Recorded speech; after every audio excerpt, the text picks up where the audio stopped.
വൈഭവ് മുറിയിലേക്ക് കയറി ചെന്നപ്പോൾ ആരെയും അകത്ത് കണ്ടില്ല. അവൻ തിരിഞ്ഞിറങ്ങി തെക്കേ ഭാഗത്തുള്ള പടികൾ കയറി മുറിയിലേക്ക് ചെന്നു. അവിടെ തുറന്ന വലിയൊരു ടെറസുണ്ട്. തറവാടിന്റെ പിന്നാമ്പുറത്തെ കാഴ്ചകൾ കാണാൻ പറ്റുന്നത്. അവിടേക്കുള്ള വാതിൽ തുറന്നു നോക്കിയതും കണ്ടു കൈവരിൽ പിടിച്ച് ദൂരെ ഇരുട്ടിലേക്ക് നോക്കി നിൽക്കുന്നവളെ. വിവാഹം കഴിഞ്ഞ് വന്ന ആദ്യ സമയങ്ങൾ ശിവ രാത്രിയിൽ ഇവിടെ മുൻപും വന്നു നിന്നിട്ടുണ്ട്. വൈഭവിന്റെ കണ്ണിൽ മുൻപും അത് പെട്ടിട്ടുണ്ട്. അങ്ങനെ ആരും ഇങ്ങോട്ട് വരാത്തത് കൊണ്ട് ഭയങ്കര സ്വസ്ഥതയാണ് ഇവിടെ. വൈഭവ് അവൾക്കടുത്തേക്ക് നടന്നു. അപ്പോൾ അകാരണമായി അവന്റെ നെഞ്ച് ഇടിക്കുന്നുണ്ടായിരുന്നു. ശിവാമി! കണ്ണുകൾ അടച്ച് കൈകൾ മാറോട് പിണച്ചു കെട്ടി നിൽക്കുന്നവളെ നോക്കി അവൻ വിളിച്ചു. എന്നാൽ അവന്റെ ആ വിളി അവളുടെ കാതിൽ വീണില്ല. മണിക്കൂറുകൾക്ക് മുന്നേ നടന്ന സംഭവങ്ങളായിരുന്നു അവളുടെ ഉള്ളിൽ. ചിത്തുവിനെ ഡിസ്ചാർജ് ചെയ്ത് വീട്ടിലേക്ക് കൊണ്ടുപോകുമ്പോഴും അവിടെ ചെന്നിട്ടും ചൈത്ര ആരോടും മിണ്ടിയില്ല. അവളൊന്ന് ഉറങ്ങട്ടെ എന്ന് പറഞ്ഞ് അനിതയും ജാനുമ്മയും ഒക്കെ മുറിയിൽ നിന്ന് പോയി. ശിവയും പോകാൻ തുടങ്ങിയതും ചൈത്ര അവളുടെ കൈക്ക് പിടിച്ചു. നിറകണ്ണാലെ തന്നെ നോക്കുന്ന ആ പെണ്ണിൽ നിന്ന് ശിവയ്ക്ക് മനസ്സിലായി അവൾക്ക് തന്നോട് എന്തോ പറയാനുണ്ടെന്ന്. എന്താ ചിത്തു, എന്താടാ നിനക്ക് പറ്റിയേ? കട്ടിൽ ചരിഞ്ഞു കിടക്കുന്നവളോട് കൂടെ ചേർന്ന് കിടന്ന് ശിവ ചോദിച്ചതും അടുത്ത നിമിഷം അവളെ ഇറുക്കി കെട്ടിപ്പിടിച്ചു ഏങ്ങിക്കരഞ്ഞു ചൈത്ര. കരയല്ലേ പെണ്ണെ, നിന്നെ ഇങ്ങനെ കാണാൻ പറ്റില്ലടി എനിക്ക്, ശിവ അവളുടെ പുറത്തു തട്ടിക്കൊണ്ട് പറഞ്ഞു. ഞാൻ അയാളെ കണ്ടു ശിവ. അവിടെ നിന്റെ ഡോക്ടറുടെ വീട്ടിൽ വെച്ച് കണ്ടു ഞാൻ അയാളെ. പെട്ടെന്ന് അവളുടെ നെഞ്ചിൽ നിന്ന് മുഖമുയർത്തി ചൈത്ര പറഞ്ഞതും ശിവയുടെ ഉണ്ട കണ്ണുകൾ ഒന്നു മിഴിഞ്ഞു. നീ കണ്ടോ? അയാൾ തന്നെയാണോ അത്? ചുവന്നു തുടങ്ങിയ കണ്ണുകളിൽ കോപം നിറച്ചു ഞെട്ടലോടെ ശിവ ചോദിച്ചതും തലയാട്ടി സമ്മതിച്ചു ചൈത്ര. ഇതിനു മുമ്പും കണ്ടു ഞാൻ അയാളെ, മിന്നായം പോലെ. അന്നു മുതൽ കയ്യിന്ന് വീണ്ടും പോയി തുടങ്ങിയിരുന്നു എൻ്റെ മനസ്സ്. പിന്നെ നിനക്കും സേതു ഒച്ചയ്ക്കും ഒക്കെ വേണ്ടിയാ ഞാൻ എൻ്റെ മനസ്സിന് ശക്തി കൊടുക്കാൻ നോക്കിയേ. പക്ഷേ അയാൾ എന്നെ വിടുന്നില്ല ശിവ. ഇന്നലെ അത്രയടുത്ത് അയാളെ കണ്ടപ്പോൾ നിനക്ക് പഴയതെല്ലാം ഓർമ്മ വന്നു. എൻ്റെ കുഞ്ഞ്. എന്തിനാ ഞാൻ വീണ്ടും കണ്ടേ? എനിക്ക് പറ്റുന്നില്ല, നെഞ്ചൊക്കെ പൊട്ടിക്കരഞ്ഞുകൊണ്ട് വീണ്ടും ശിവയെ ഇറുക്കി പുണർന്നു ചൈത്ര. അവൾക്ക് ആശ്വാസം എന്ന പോലെ അവരെ മുറുക്കി പിടിച്ചു ശിവ. ആ സമയം വല്ലാത്ത ദേഷ്യത്തോടെ ചുവക്കുന്ന ശിവയുടെ കണ്ണുകളിൽ ഒരുപാട് ചോദ്യങ്ങൾ ഉടലെടുത്തിരുന്നു. ശിവാമി! ഉച്ചത്തിൽ വൈഭവിന്റെ ശബ്ദം വീണ്ടും ഉയർന്നതും ഞെട്ടി കണ്ണുകൾ തുറന്നു ശിവ. തനിക്ക് എന്താ പറ്റിയ ശിവേ? വൈഭവ് ചോദിച്ചതും അവളൊരു ദീർഘനിശ്വാസം വിട്ടു. എൻ്റെ ചിത്തുവിന് ഇന്നലെ ഈ വീട്ടിൽ വെച്ച് എന്താ പറ്റിയെന്ന് ഡോക്ടർക്ക് അറിയുമോ? ആ നിൽപ്പിൽ തന്നെ അവന്റെ മുഖത്തേക്ക് നോക്കാതെ അവൾ ചോദിച്ചു. എൻ്റെ പിറകിൽ നിന്ന ചിത്തു ബോധം കെട്ട് വീണത് ഞാൻ കാണും മുന്നേ അവളുടെ പേര് ഒരാൾ നിലവിളിച്ചതാ എൻ്റെ കാതിൽ വീണത്. അത് ഈ വീട്ടിലെ ഒരാളാണ്. അവളുടെ വീഴ്ച കണ്ട് പേടിച്ചു പോയ ഒരു നിലവിളി. അങ്ങനെ ഒരാൾ വിളിക്കണമെങ്കിൽ അതെൻ്റെ ചിത്തുവിനെ നന്നായി അറിയാവുന്ന ആരെങ്കിലും ആയിരിക്കും, അല്ലേ ഡോക്ടറെ? ചോദിച്ചുകൊണ്ട് അവനെ നേരെ തിരിഞ്ഞു നിന്നു ശിവ. ഞാനൊരു കാര്യം ചോദിക്കട്ടെ? ചോദിക്കുന്നത് ഡോക്ടറോടല്ല, വൈഭവ് മഹേന്ദ്രവർമ്മയോടാണ്. അവന്റെ കണ്ണിൽ തന്നെ നോക്കി അവൾ ചോദിച്ചതും വൈഭവ് തലയൊന്നാട്ടി. ഒരു അഗ്നിപർവ്വതം പോലെ പൊട്ടാൻ തയ്യാറായി ആണ് ശിവ തന്റെ മുന്നിൽ നിൽക്കുന്നതെന്ന് അവൻ ഉറപ്പിച്ചു. ഡോക്ടറുടെ ചേട്ടൻ വിവാഹം വേണ്ടെന്ന് പറഞ്ഞു നിൽക്കുന്നതിന്റെ കാരണം എന്താ? 6 വർഷങ്ങൾക്ക് മുന്നേ അരുണിന്റെ പ്രണയത്തിന് സംഭവിച്ചതെന്താ? പറ. ശിവ അവനെ ഒന്ന് നോക്കി. ചുവന്നു കലങ്ങിയ കണ്ണുകൾ കൊണ്ടുള്ള ആ നോട്ടത്തിൽ അവൻ ഒരു നിമിഷം പതറിയിരുന്നു. ആദ്യമായി അവൾക്ക് മുന്നിൽ ഉത്തരം മുട്ടി വൈഭവിന്. ശിവാമി! നീ കരുതും പോലെയല്ല, നിനക്ക് മുഴുവൻ കാര്യങ്ങളും അറിയില്ല, അവൻ സൗമ്യതയോടെ അവളോട് പറഞ്ഞു തുടങ്ങിയതും. ഇല്ലെങ്കിൽ എനിക്ക് പറഞ്ഞതാ. നിങ്ങൾ എൻ്റെ ചിത്തുവിനെ സ്നേഹം നടിച്ചു വഞ്ചിച്ചു അവളുടെ മനസ്സും മാനവും നശിപ്പിച്ചത് നിങ്ങളുടെ ചേട്ടനല്ലെന്ന് എന്നോട് പറ. അവൻ പറഞ്ഞു തീർക്കും മുന്നേ അവനോട് ചോദിച്ചു അലറി ശിവ. പറയാൻ. എൻ്റെ ചിത്തുവിനെ സ്നേഹിച്ച് ചതിച്ച് അവളുടെ ജീവിതം ഇങ്ങനെ പിച്ചു ചീന്തി കളഞ്ഞത് നിങ്ങളുടെ ഏട്ടനല്ലേ? പറയാൻ. സകല നിയന്ത്രണവും നഷ്ടപ്പെട്ട് ഓടിച്ചെന്ന് ഇരുകൈകൾ കൊണ്ടും വൈഭവിന്റെ കോളറിൽ കുത്തിപ്പിടിച്ച് ചോദിക്കുമ്പോൾ ശിവയുടെ കണ്ണുകൾ കോപത്താൽ ചുവന്നു. അവളുടെ നിറകണ്ണുകൾ കാണെ അവന്റെ ഉള്ളിൽ കുത്തലുണ്ടായി. നിങ്ങൾക്ക് അറിയാമായിരുന്നു അല്ലേ? അവളെ അന്ന് എൻ്റെ വീട്ടിൽ വെച്ച് കണ്ടപ്പോൾ നിങ്ങൾക്ക് മനസ്സിലായതാ അല്ലേ? എന്നിട്ടും ഒന്നും അറിയാത്തവനെ പോലെ എൻ്റെയും എൻ്റെ അച്ഛൻ്റെയും ഒക്കെ മുന്നിൽ അഭിനയിച്ചു നിങ്ങൾ. തൊണ്ടയിടറി വല്ലാത്ത വിഷമത്തോടെ ശിവ ചോദിച്ചതും വൈഭവിന്റെ മുഖം ഒന്ന് താന്നു. അവന്റെ മൗനം അവളെ കൂടുതൽ കോപിതയാക്കി. നീയും കരുതും പോലെ അല്ല ശിവ. അവർക്കിടയിൽ നിനക്കറിയാത്ത കാര്യങ്ങൾ ഇനിയുമുണ്ട്. അറിയാത്ത കാര്യത്തിന്റെ കണക്കല്ല ഞാൻ ചോദിച്ചേ. പുണ്യാളനെ പോലെ നിങ്ങൾ കൊണ്ടു നടക്കുന്ന നിങ്ങളുടെ ചേട്ടൻ ഒരു പെണ്ണിനോട് ചെയ്ത ക്രൂരതയാ ഞാൻ ചോദിച്ചേ. അതിന് നിങ്ങൾക്കൊന്നും പറയാനില്ലേ? ഭയങ്കര ആദർശമായിരുന്നല്ലോ നിങ്ങൾ എന്നോട്. നിങ്ങളുടെ ജീവിതത്തിൽ നിങ്ങളെ ചതിച്ചിട്ട് പോയ കുറേ പെണ്ണുങ്ങളുടെ കഥ.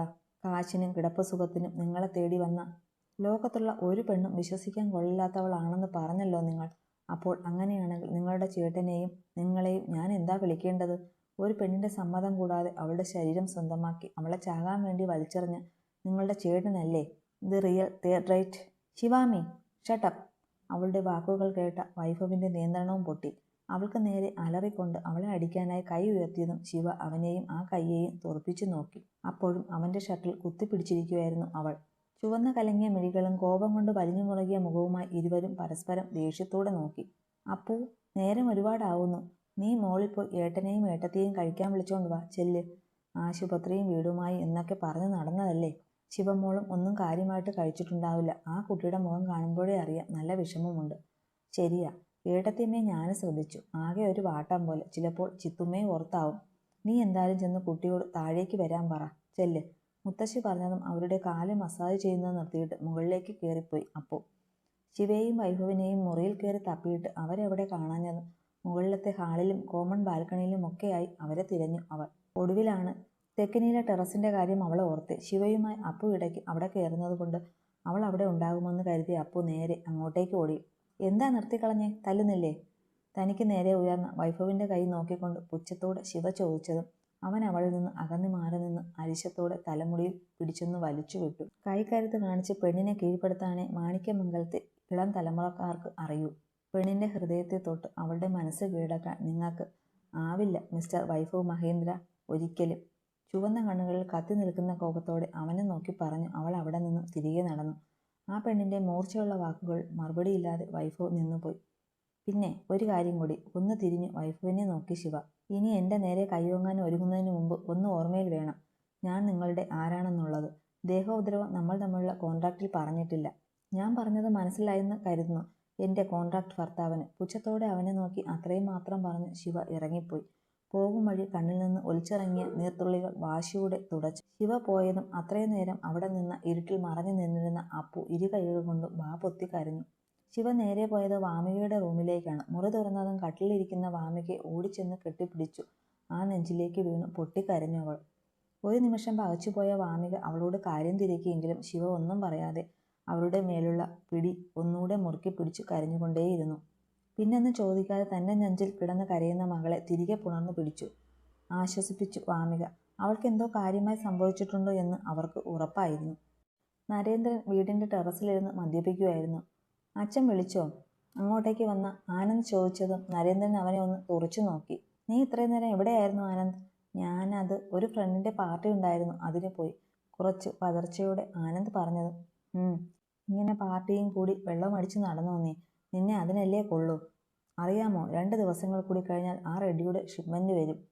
വൈഭവിന്റെ കണ്ണു വട്ടിച്ച് അത് എങ്ങനെയോ നമ്മൾ സൗവർണികയിൽ കയറ്റുന്നെന്ന് വല്ല വിചാരവുമുണ്ടോ നിനക്ക്? അയാൾ ദേഷ്യത്തോടെ മകനെ നോക്കി പറഞ്ഞു. അതിനിപ്പോൾ എന്നോട് ദേഷ്യപ്പെടുന്ന എന്തിനാ?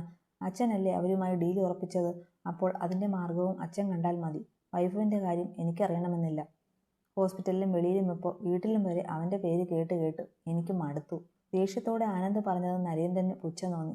ഡാ, അവൻ ഉപേക്ഷിച്ചവളെ കൂടെ കൂട്ടുമ്പോൾ നീ ഓർക്കണമായിരുന്നു അവൾക്കൊരു ചായ്വ് എപ്പോഴും അവനോടുണ്ടാകുമെന്ന്. നരേന്ദ്രൻ പറഞ്ഞത് കേട്ടതും ആനന്ദിന്റെ മുഖം വിളറി. വൈഭവും മീരയും തമ്മിലുള്ള റിലേഷൻ ഒരു രഹസ്യമായിരുന്നില്ല, എല്ലാവർക്കും അറിയാം. പക്ഷേ ഈയിടെയായി മീരയും ഞാനും തമ്മിൽ അത്ര നല്ല അടുപ്പമില്ല എന്ന് അച്ഛൻ ചോദിച്ചതാണ്. അച്ഛനോട് പറയാൻ പറ്റില്ലല്ലോ അവൾക്ക് ഇപ്പോൾ തന്നോട് വലിയ താല്പര്യമില്ലെന്നുള്ളത്. ആനന്ദ് ഒരു വല്ലായ്മയോട് ഓർത്തു. നിന്നെ ദേഷ്യപ്പെടുത്താൻ പറഞ്ഞതല്ല. സ്വന്തം മുതൽ സംരക്ഷിക്കേണ്ടത് നമ്മുടെ കടമ തന്നെയാണ്. അത് കയ്യിൽ നിന്ന് പോകാതെ നോക്കാൻ പഠിക്കണം. മനസ്സിലായോ നിനക്ക്? അച്ഛൻ പറഞ്ഞത് കേൾക്കെ അലസമായി ഒന്ന് മൂളി ആനന്ദ്. എന്നാ നീ പോയി കിടന്നോ. റെഡ്ഡിയുടെ കാര്യത്തിൽ ഒരു സൊല്യൂഷൻ ഞാൻ തന്നെ കണ്ടെത്തിക്കൊള്ളാം. ചെല്ല്, പൊയ്ക്കോ. ആനന്ദിന്റെ തോൾ തട്ടി നരേന്ദ്രൻ പറഞ്ഞതും അച്ഛനെ ഒന്ന് നോക്കിയിട്ട് ആനന്ദ് മുറിയിലേക്ക് പോയി. അവൻ പോയതും മേശപ്പുറത്ത് ഒഴിച്ചു വെച്ചിരുന്ന ഡ്രിങ്ക് എടുത്ത് വായിലേക്ക് മുട്ടിച്ചു നരേന്ദ്രൻ. വല്ലാത്ത ഒരുതരം ഫ്രസ്ട്രേഷനോടെയാണ് മുറിയിലേക്ക് ചെന്നതും ആനന്ദ് കണ്ടത് ബെഡിൽ കമിഴ്ന്നു കിടക്കുന്ന മീരയാണ്. അവൾക്ക് മുന്നിൽ ലാപ്ടോപ്പ് തുറന്നു വെച്ചിട്ടുണ്ട്. അതിൽ തെളിഞ്ഞിരിക്കുന്ന വൈഭവിന്റെ ഫോട്ടോയിലൂടെ വിരലോടിക്കുകയാണ് അവൾ. അതുകൂടി കണ്ടതും അവൻ്റെ സർവ്വനിയന്ത്രണവും പോയി. ദേഷ്യത്തോടെ തിരിഞ്ഞ് മുറി വിട്ടുപോയി ആനന്ദ്. താഴേക്ക് നടക്കും വഴി ഫോൺ എടുത്ത് ഒരു നമ്പറിലേക്ക് ഡയൽ ചെയ്തു. Hello, Anand sir. ടോണി, ഒരു കൊട്ടേഷൻ തരാം ഞാൻ. എപ്പോഴത്തെയും പോലെ കൈയും കാലും ഒന്നും ഒടിക്കാനല്ല, കൊല്ലണം. ഒറ്റ വെട്ടിന് തീർക്കണം. മനസ്സിലായോ? സാർ, ആളെ പറഞ്ഞാൽ മതി. ബാക്കി കാര്യം ഞാൻ ഏറ്റു. എന്നാ കേട്ടോ, ചാകേണ്ടത് സൗവർണയുടെ MD വൈഭവ് മഹേന്ദ്രവർമ്മ. കണ്ണിൽ ഉറഞ്ഞു കയറിയ പകയോടെ ആനന്ദ് പറഞ്ഞതും ഡൺ, നടത്തിയിരിക്കും. മറുപുറത്തുനിന്ന് ഉറപ്പു വന്നതും ആനന്ദിൽ ക്രൂരമായ ഒരു ചിരി വിരിഞ്ഞു. എന്നാൽ ഹാളിൽ നിന്ന് ആനന്ദിന്റെ ഈ സംസാരം മറ്റൊരാൾ കേൾക്കുന്നുണ്ടെന്ന് അവൻ അറിഞ്ഞില്ല. അല്ല, ആരാ ഇത്? എൻ്റെ ഉണ്ണിയാർച്ചയോ?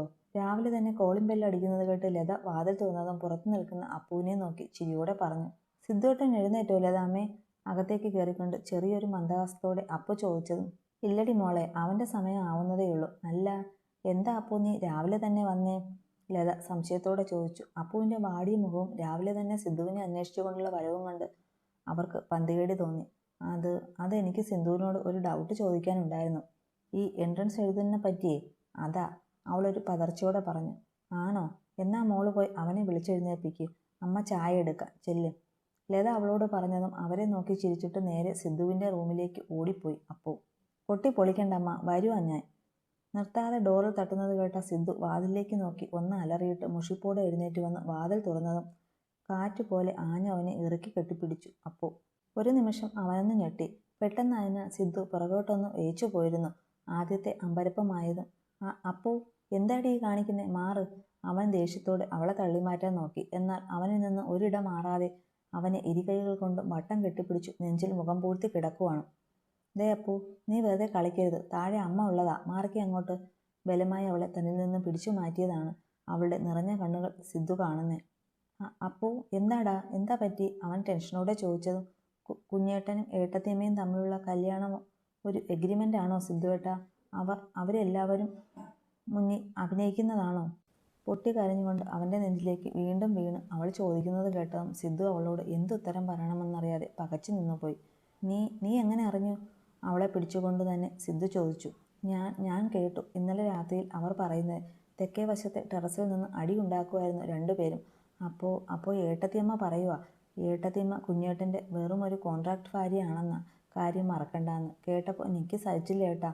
എന്തിനാ അവർ രണ്ടുപേരും അങ്ങനെ ചെയ്തേ? ഒന്ന് സന്തോഷമായിട്ട് വരുമായിരുന്നു. ഏട്ടത്തിയമ്മയെ അമ്മയെപ്പോലെ കണ്ടു തുടങ്ങിയല്ലേ ഞാൻ. ഇനി ഏട്ടത്തിയമ്മയും എന്നെ വിട്ടിട്ട് പോവുമോ? തൻ്റെ മുഖത്തേക്ക് നോക്കി എണ്ണി പറഞ്ഞ് പൊട്ടിക്കരയുന്നവളെ കാണെ അവൻ്റെ നെഞ്ചൊന്ന് പിടച്ചു. ശിവയെ അവൾ അത്രത്തോളം സ്നേഹിക്കുന്നുണ്ടെന്ന് അവനറിയാം. അപ്പോ എന്താടാ ഇത്? വന്നേ, ഇവിടെ ഇരിക്ക്, പറയട്ടെ. കതവ് ഒരു കൈകൊണ്ട് വേഗം അടച്ചിട്ട് അവളെയും കൊണ്ട് ബെഡിലേക്കിരുന്നു അവൻ. അപ്പൂസേ. അവൻ നീട്ടി വിളിച്ചതും ഒന്ന് ഏങ്ങിക്കൊണ്ട് വിളി കേട്ടു അവൾ. നിന്റെ കുഞ്ഞേട്ടൻ ആരായിരുന്നുവെന്ന് ഓർമ്മയില്ലേ നിനക്കും? ഹിറ്റ്ലർ, കടുവ, ചെകുത്താൻ. കരയുന്നതിനിടയിൽ മുഖത്ത് ദേഷ്യം വരുത്തി അപ്പു പറഞ്ഞു. അപ്പോൾ അങ്ങനത്തെ ഒരു സാധനത്തിന് പ്രേമവും മണ്ണാങ്കട്ടയും ഉണ്ടായി എന്ന് പറഞ്ഞപ്പോൾ നീ വിശ്വസിച്ചോ? സിദ്ധു ചോദിച്ചതും അപ്പു ഇല്ലെന്ന് ചുമൽക്കൂച്ചി കാണിച്ചു. നിന്റെ ചേട്ടൻ നമ്മുടെ ഹോസ്പിറ്റൽ കയ്യിൽ നിന്നും പോകാതിരിക്കാൻ ഒരു നാടകനും കളിക്കേണ്ടി വന്നു. അതിന് കൂടെ നിൽക്കാൻ അവനൊരു ഭാര്യയും വേണം. അങ്ങനെ അവൻ കണ്ടുപിടിച്ചതാ നിന്റെ ഏട്ടത്തിയമ്മയെ.